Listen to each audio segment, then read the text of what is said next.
प्यारे बच्चों, आज मैं आप सभी लोगों को नवमः पाठ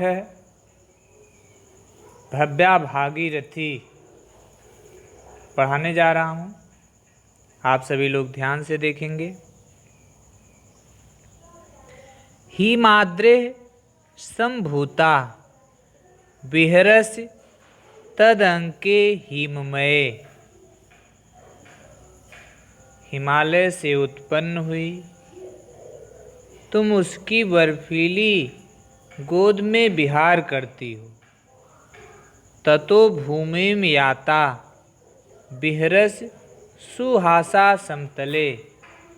वहाँ से भूमि पर जाती हुई, हंसती हुई तुम समतल भूमि पर विचरण करती हो।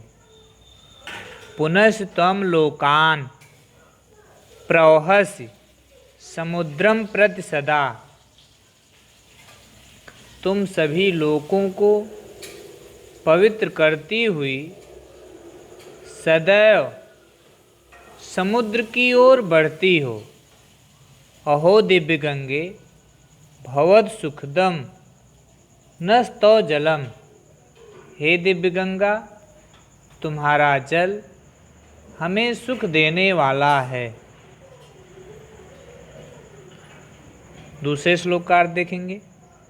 न जाने किम पुण्यम फलितम अधुना नो भगवती। हे भगवती गंगा, न जाने आज हमारा कौन सा पुण्य फलीभूत हुआ है। प्रियो देशो जातः तो जल कड़य नष्ट कलुषः।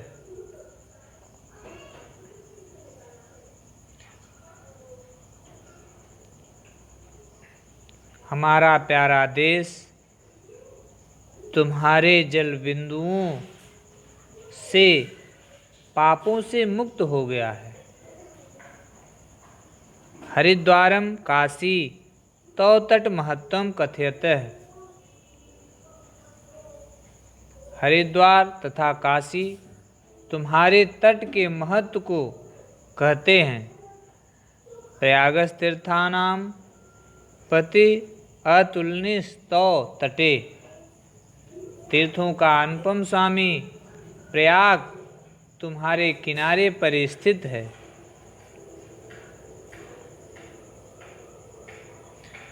जनानां धात्री त्वं सुमधुरम फलम अन्नान ददति।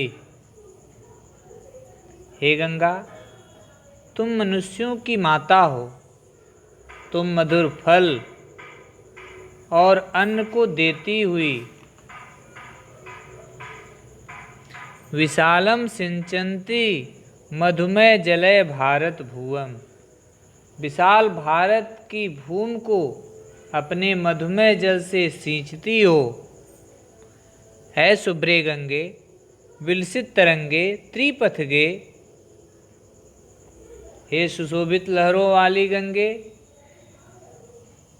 तीनों लोकों के पथों में जाने वाली पवित्र गंगे।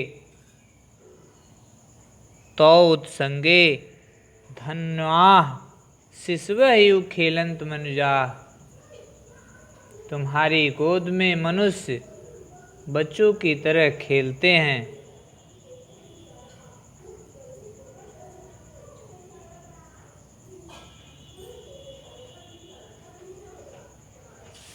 चौथा श्लोक देखेंगे।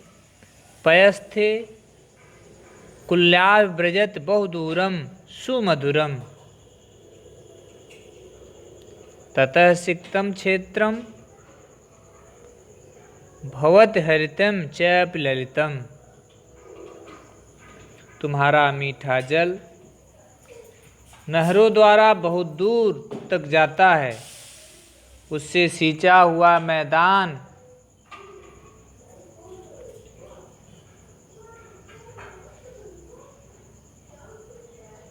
हरा भरा और सुंदर होता है। गंभीरे ते नीरे तरुणीश सुखम यांत पथिका। तुम्हारे गहरे जल में यात्री नावों द्वारा सुखपूर्वक जाते हैं। वयम भूयो भूयो जगत तो कृतैर उपकृता।